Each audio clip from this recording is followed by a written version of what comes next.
Hi viewers, welcome to our channel. NTR birthday సందర్భంగా release అయిన 'war 2' glimpse ఏదైతే ఉందో అది ఇప్పుడు యూట్యూబ్‌లో అయితే రికార్డ్ స్థాయిలో వ్యూవర్‌షిప్ అయితే సంపాదించుకున్నట్టుగా వార్తలు వినిపిస్తున్నాయి. చాలా మట్టుకు రికార్డ్స్ బ్రేక్ చేసినట్టుగా కూడా తెలుస్తుంది.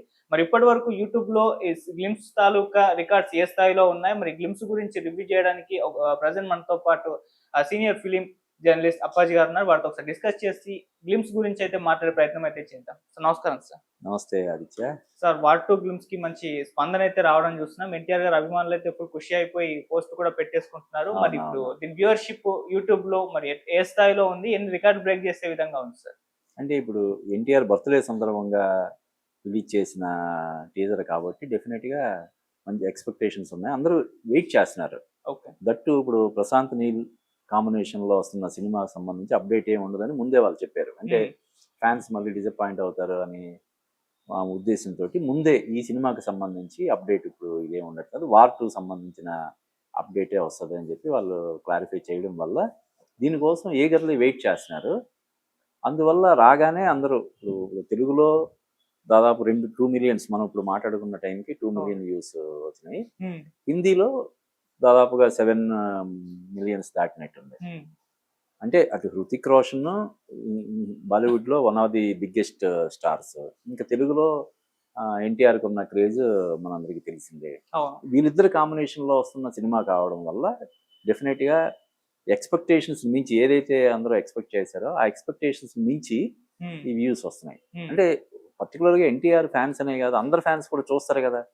ఏంటి 'వార్ 2' సినిమాతో ఎన్టీఆర్ అక్కడ అంటే RRR సినిమాతో అక్కడ బాలీవుడ్లో బాగా తనకి మంచి స్టార్డమ్ వచ్చినప్పటికి కూడా తర్వాత వచ్చిన సినిమా ఏదైతే 'దేవర' ఉందో అది బాలీవుడ్లో పెద్దగా ఇంపాక్ట్ చూపించలేకపోయింది.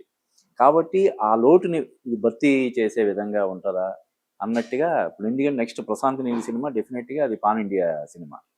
KGF తర్వాత, 'సలార్' తర్వాత ప్రశాంత్ నీల్ డైరెక్షన్ చేస్తున్న సినిమా కాబట్టి దాని మీద డెఫినెట్గా పెద్ద ఎక్స్పెక్టేషన్స్ ఉన్నాయి. అందువల్ల ఈ సినిమా గురించి అందరూ తర్వాత ఇంకొకటి ఏంటంటే ఈ 'వార్ 2'లో ఎన్టీఆర్ కొంత నెగిటివ్ షేడ్స్ ఉన్నటువంటి క్యారెక్టర్ అనే ఒక ఊహాగానాలు చక్కర్లు కొడుతున్నాయి కదా. అంటే అందులో ఎన్టీఆర్కి జోడీగా ఎవరైనా ఉన్నారా లేదా ఇటువంటి చాలా జరుగుతున్నాయి. అందులో నెగిటివ్ షేడ్స్ ఉన్నటువంటి క్యారెక్టరా ఏంటి అనే దీనిలో ఉన్నాయి కాబట్టి అందరిలోనూ ఆ క్యూరియాసిటీ ఉంది కాబట్టి ఇన్ని మిలియన్స్ వ్యూస్ దానికి వస్తున్నాయి. ఓకే. సరే, గ్లిమ్స్ లో ఎన్టీఆర్ లుక్స్ కానివ్వండి అదిరిపోయాయని చెప్పుకోవాలి. కాకపోతే కాస్త హృతిక్ రోషన్ కంటే తక్కువగా ఎలివేట్ అయినట్టుగా కాస్త ప్రొజెక్ట్ అవుతుంది. ఆ రకంగా పోస్టులు కూడా పెడుతున్నారు. మీకేలా అనిపించింది సార్ ఎన్టీఆర్ గారి త్రూఅవుట్ గ్లిమ్స్ లో ఆయన రోల్? అంటే అలా కాదు, వాళ్ళు ఏ విధంగా దాన్ని ప్రొజెక్ట్ చేయాలనుకుంటున్నారు అనే దాన్ని బట్టి కదా. ఇప్పుడు ఎన్టీఆర్ క్యారెక్టర్ ఏంటి అందులో తెలియదు కదా. ఒకలాగా ప్రొజెక్ట్ చేసి వీళ్ళందరూ ఒక అంచనాకు వచ్చి అంచనాకు అనుగుణంగా అంచనాలకు అందుకోలేకపోతే మళ్ళీ అది ఒక పెద్ద డ్యామేజ్ అవుతుంది కదా. అందువల్ల వాళ్ళు కొంత వ్యూహాత్మకంగా వ్యవహరించి ఎన్టీఆర్ క్యారెక్టర్ సంబంధించి ఆ సస్పెన్స్ మెయింటైన్ చేసేలాగా ఉంది. కానీ ఆ వాయిస్ ఓవర్ కానీ ఆ లుక్ ఇది కానీ చాలా బాగుంది. అంటే ఎన్టీఆర్ చాలా బెస్ట్ పర్ఫార్మర్ అని మనకి తెలుసు. ఆస్కార్ అవార్డు కూడా తీసుకున్న వాళ్ళు. ఇంకా హృతిక్ రోషన్ కూడా అద్భుతమైనటువంటి పర్ఫార్మెన్స్. ఇద్దరు పర్సనాలిటీ పరంగా కానీ పర్ఫార్మెన్స్ పరంగా కానీ డైలాగ్ డెలివరీ పరంగా కానీ మాడ్యులేషన్ పరంగా కానీ ఇద్దరు ఈక్వల్ రేంజ్ ఉన్నటువంటి ఆర్టిస్టులు కాబట్టి. అందులో డైరెక్టర్ రాయన్ ముఖర్జీ అంతకుముందు అతను బ్రహ్మాస్త్ర డిసప్పాయింట్ చేసినా కూడా అతని సినిమాలు చూస్తే రణబీర్ కపూర్తో తీసిన వేకప్ సిటీ కానీ ఏ దివానీ ఏ జవానీ అది కానీ ఇవన్నీ ఎక్సలెంట్. ఇది అందులోనూ ఆ బ్యానర్ కూడా యశ్ చోప్రా వాళ్ళది, యశ్రాజ్ ఫిల్మ్స్ అనేది అసలు one of the biggest, one of the కాదు #1 production house in Tollywood, Bollywood. కాబట్టి ఈ కాంబినేషన్లో వస్తున్న సినిమా కావడం వల్ల దీని గురించి విపరీతమైనటువంటి అంచనాలు ఉన్నాయి. అందులోనూ ఆగస్టు 14కి వస్తుంది. ఇంకొక 2-3 months ఉంది కాబట్టి ఎప్పుడు అని ఎదురు చూస్తున్న ఫ్యాన్స్ అందరూ కూడా దాన్ని చూడడం వల్ల ఇన్ని వ్యూస్ వస్తున్నాయి. ఇంకా నాకు తెలిసి ఇది 2-3 రెట్లు ఇంకా పెరుగుతుంది కదా. ఈరోజే కదా రిలీజ్ అయింది. ఇంకా దీనికి సినిమా నెక్స్ట్ అప్డేట్ వచ్చేంత వరకు, నెక్స్ట్ ట్రైలర్ వచ్చేంత వరకు ఇదే కదా చూస్తారు. 1-2 సార్లు చూసుకోవడం ఇవన్నీ జరుగుతాయి కాబట్టి ఈజీగా ఇప్పుడు వచ్చిన దానికి ఒక కనీసం 5-6 రెట్లు వ్యూస్ ఇంకా వచ్చే అవకాశం. ఓకే. సార్ ఎన్టీఆర్ గారి బాలీవుడ్ డెబ్యూ ఇది. ఫస్ట్ టైమ్ అంటే బాలీవుడ్ ఇండస్ట్రీలోకి డెబ్యూ చేస్తున్నారు. అంటే పానినియా సినిమా అదే కాకుండా అదే నార్మల్ గా డెబ్యూ హిందీలో అయింది, తెలుగులో డబ్బింగ్ అయింది. సో అవును. ఎలా ఉండబోతుంది అంటే ఇంతకు ముందు కూడా హీరోలు చాలా మంది ట్రై చేశారు బాలీవుడ్ డెబ్యూ. ముందు రామ్ చరణ్ గారు చేశారు తుఫాన్ మూవీతో. సో అది కాస్త వర్కౌట్ అవ్వలే.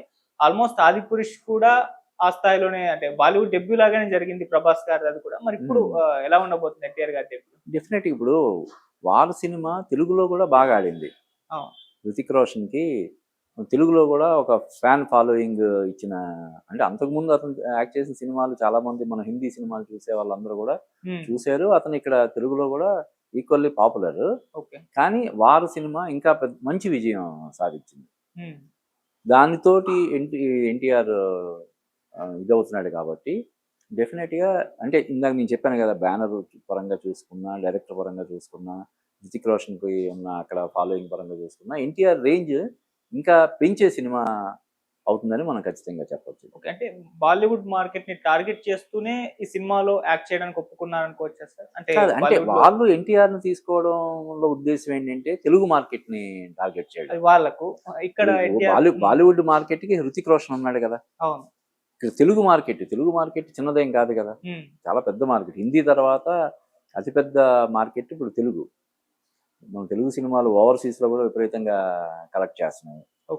అందువల్ల అటు బాలీవుడ్ ఇటు టాలీవుడ్ రెండింటిని ఇది చేసి టార్గెట్ చేసి తీస్తున్న సినిమా అన్నమాట. అంటే ఎన్టీఆర్ గారు తన పర్సనల్ మార్కెట్ బాలీవుడ్ లో విస్తరించుకోవడానికి సినిమా హెల్ప్ అవుతుందా? డెఫినెట్ గా అంటే RRR తోటి బాగా ఎస్టాబ్లిష్ అయినప్పటికీ కూడా అది ఎంత లేదన్నా రాజమౌళి మార్క్ ఉన్న సినిమా కాబట్టి ఈ సినిమా తోటి అతని రేంజ్ ఇంకా రీచ్ కానీ రేంజ్ కానీ ఇంకా పెరగడానికి పుష్కలంగా అవకాశాలు ఉన్నాయి.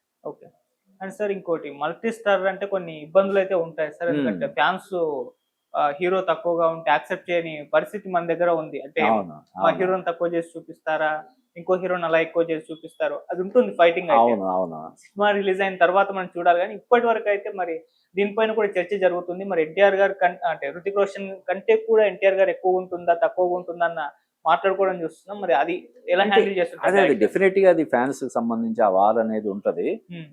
వాళ్ళు ఎంతగానో అభిమానించే హీరోకి తక్కువ ప్రయారిటీ ఇవ్వడం కానీ, ఇప్పుడు ఈవెన్ RRR సినిమాలో కూడా ఆ పంచాయతీ నడిచింది కదా, రామ్ చరణ్ వర్సెస్ ఎన్టీఆర్. మా హీరోకి ఇంపార్టెన్స్ తక్కువ ఇచ్చారు, మా వాళ్ళ హీరోకి ఎక్కువ ఇచ్చారు అని ఈవెన్ రాజమౌళి మీద కూడా కొంత నడిచింది కదా. అది ఎప్పుడు ఉంటది. కానీ ఏంటంటే ఇప్పుడు ఒక సినిమాలో క్యారెక్టర్ పరంగా లెంగ్త్ కంటే కూడా ఇంపాక్ట్ అనేది చూసుకోవాలి. కొన్ని సినిమాలు, ఇప్పుడు పెదరాయుడు సినిమాలో రజనీకాంత్ క్యారెక్టర్ ఉంటుంది. ఎంత ఉంటుంది క్యారెక్టర్, కానీ ఆ సినిమా మొత్తానికి అది ఆయువు పట్టులాగా అయిపోద్ది కదా. అలాగా ఇప్పుడు ఈవెన్ మన చాలా పెద్ద హీరోలు చాలామంది నిడివి గురించి పట్టించుకోకుండా క్యారెక్టర్ ఇంపాక్ట్ బాగుంటుంది, ఇది డెఫినెట్గా ఆడియన్స్ ఎప్పటికీ గుర్తుండిపోయే క్యారెక్టర్ అవుతుందంటే చేస్తుంటారు. అలా అని చెప్పి ఇప్పుడు ఎన్టీఆర్ని ఏరి కోరి వాళ్ళ సినిమాలోకి తీసుకొని అతనికి తక్కువ ఇవ్వడం చేయరు కదా. ఎందుకంటే రెమ్యూనరేషన్ పరంగా చూసుకున్నా, ఈ ఫ్యాన్స్తో ఇది చూసుకున్నా కూడా ఆయనకి బోల్డంత రెమ్యూనరేషన్ ఇచ్చి మళ్ళీ ఫ్యాన్స్ తోటి లేనిపోని తగాదా వచ్చేలాగా ఎందుకు చేస్తారు. కాబట్టి డెఫినెట్గా ఎన్టీఆర్కి ఒక అద్భుతమైనటువంటి క్యారెక్టర్ డిజైన్ చేసి ఆ క్యారెక్టర్కి ఎన్టీఆర్ అయితేనే న్యాయం చేస్తాడు అన్న ఉద్దేశంతో ఎన్టీఆర్ని తీసుకుని ఉంటారు. అయితే హృతిక్ రోషన్ అనేవాడు బాలీవుడ్లో ఇందాక చెప్పుకున్నట్టు ఈ ఖాన్స్ తర్వాత అతని స్థానం చాలా పెద్ద హీరో కాబట్టి ఖచ్చితంగా బాలీవుడ్ పాయింట్ ఆఫ్ వ్యూలో కొంత అతనికి ఇంపార్టెన్స్ ఉంటుంది. కానీ చెప్పాను కదా, ఆ క్యారెక్టర్ పరంగా, ఇంటెన్సిటీ పరంగా కానీ, ఇంపాక్ట్ పరంగా కానీ ఎన్టీఆర్కి ఏమాత్రం హృతిక్ రోషన్కి తీసిపోయే విధంగా ఉంటుందని చెప్పి నేను అనుకుంటున్నాను. డెఫినెట్గా ఎన్టీఆర్ ఫ్యాన్స్కి ఒక ఫీస్ట్ లాగా ఈ సినిమా ఉంటుందని చెప్పి మనం ఖచ్చితంగా చెప్పొచ్చు. ఓకే. సో సినిమాలో అయితే ఎన్టీఆర్ వర్సెస్ హృతిక్ రోషన్ వాళ్ళిద్దరి మధ్య ఫైట్ ఉండబోతుంది, అది మన గ్లిమ్స్ లో అర్థమైపోయింది. అవును. బాక్స్ ఆఫీస్ వద్ద అయితే ఎన్టీఆర్ హృతిక్ రోషన్ వర్సెస్ రజనీకాంత్ ఉండబోతుంది సార్. రజనీకాంత్ గారి కూలీ సినిమా కూడా అప్పుడే వస్తుంది. మరి ఆ సినిమా ప్రభావం ఈ సినిమా మీద కానీ, ఈ సినిమా ప్రభావం ఆ సినిమా మీద బాక్స్ ఆఫీస్ వద్ద ఎలా ఉండబోతుంది సార్? ఇప్పుడు అంటే కూలీ సినిమా ప్రభావం హిందీలో పెద్దగా ఉండదు. రజనీకాంత్కి ఈ మధ్య కాలంలో హిందీలో అంత రోబో అంతకుముందు చంద్రముఖి చాలా పెద్ద సక్సెస్, తర్వాత రోబో, ఆ తర్వాత ఆ, రజనీకాంత్ సినిమాలు పెద్దగా అక్కడ ఆడలేదు. అయితే అందులో కూలీలో అమితాబ్ బచ్చన్ ఉన్నట్టున్నాడు కదా. వీళ్ళు అమితాబ్ బచ్చన్ అట్లేదు, నాగార్జున గారు అయితే ఉన్నారు. నాగార్జున, అమితాబ్ బచ్చన్ కూడా, కాబట్టి కొంత ఉంటది, ఇంపాక్ట్ ఉంటది. మన తెలుగులోనేమో ఇది ఎన్టీఆర్ ఉండడం వల్ల ఎక్కువ ఎడ్జ్ ఉంటది. ఓకే. అక్కడ బాలీవుడ్ లోనేమో హృతిక్ రోషన్ ఉండడం, ఆ బ్యానర్, ఆ డైరెక్టర్, దానివల్ల ఈ సినిమాకి వార్ 2కి ఎడ్జ్ ఉంటది. అయితే ఏంటంటే ఇప్పుడు సంవత్సరంలో మనకున్నవి 52 వారాలు, ఇంతమంది స్టార్స్ ఉన్నారు, ప్రతి స్టార్ కూడా సోలోగా రావాలంటే కష్టం కదా, అవును కదా. కాబట్టి డెఫినెట్గా ఇంకొకటి ఏంటంటే ఇలాగా ఓ 2 పెద్ద సినిమాలు ఒకే రోజు రావడం, అది కూడా అది హాలిడే రోజు, ఆగస్టు 14, 15 ఒక లాంగ్ వీకెండ్ కాబట్టి 2 సినిమాలు ఈజీగా అకామిడేట్ అవుతాయి. ఇంకొకటి ఏంటంటే దీనివల్ల 2 సినిమాలకు కూడా అంటే ఎన్టీఆర్ సినిమాకి, హృతిక్ రోషన్ సినిమాకి, రజనీకాంత్ సినిమాకి ప్రత్యేకంగా మనకి పబ్లిసిటీ ఇవ్వాల్సిన పని లేకపోయినా కూడా దీనివల్ల ఏమవుతుందంటే 2 సినిమాల గురించి ఎక్కువ డిస్కషన్ జరుగుతుంది, ఎక్కువ క్యూరియాసిటీ పెరుగుతుంది. ఇలా రెండింటి గురించి మాట్లాడుకొని 2 సినిమాలు చూడాలని ఆడియన్స్ ఫిక్స్ అయ్యే అవకాశం కూడా ఉంటుంది. సో ఆ విధంగా అడ్వాంటేజ్ ఉంటుంది.